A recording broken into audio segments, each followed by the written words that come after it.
Vereador, em discussão, encerrada a discussão.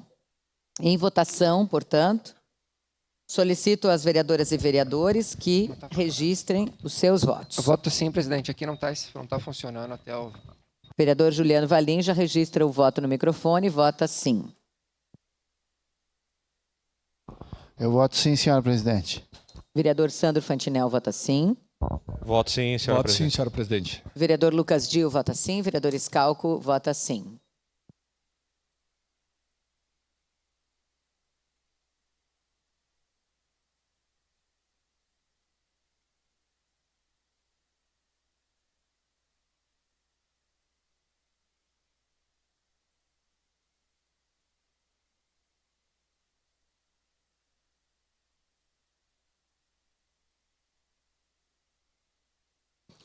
Encerrado o registro dos votos, encerrada a votação.